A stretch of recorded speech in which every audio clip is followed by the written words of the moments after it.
থমকে গেল কামানের গর্জন, শান্ত হলো রণক্ষেত্র। দীর্ঘ রক্তক্ষয়ী লড়াইয়ের মাঝে এলো এক বড় ঘোষণা।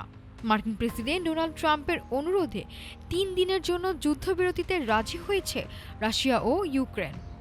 এই বিরতি কি কেবল সাময়িক, নাকি দীর্ঘস্থায়ী শান্তির পথে প্রথম ধাপ? ৯, ১০ ও ১১ মে এই ৩ দিন আর উড়বে না কোনো ড্রোন, আছড়ে পড়বে না কোনো মিসাইল। ডোনাল্ড ট্রাম্পের এক পোস্টে বিশ্ববাসীকে চমকে দিয়ে এলো এই খবর। দ্বিতীয় বিশ্বযুদ্ধের সেই ঐতিহাসিক মিত্রতার কথা মনে করিয়ে দিয়ে পুতিনকে রাজি করালেন ট্রাম্প।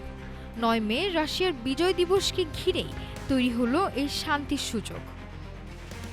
প্রেসিডেন্ট ট্রাম্প বলছেন এটি তার সরাসরি অনুরোধে হয়েছে। আর এই প্রচেষ্টাকে স্বাগত জানিয়েছেন ইউক্রেনের প্রেসিডেন্ট ভলোদিমির জেলেনস্কিও। ক্রেমলিন থেকে এসেছে সবুজ সংকেত। কেবল যুদ্ধবিরতিই নয়, এই ৩ দিনে দুই দেশ বিনিময় করবে মোট ২,০০০ যুদ্ধবন্দী।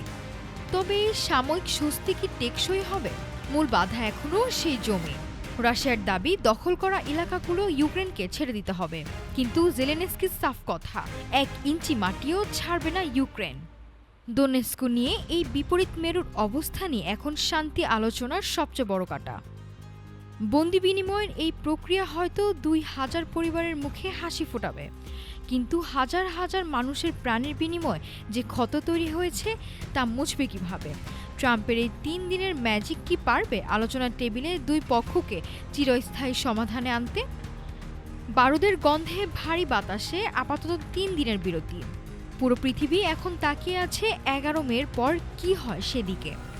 এটি কি কেবলই রণক্লান্ত দুই দেশের একটু জিরিয়ে নেওয়া, নাকি সত্যি কামানের মুখ চিরতরে বন্ধ হওয়ার ইঙ্গিত?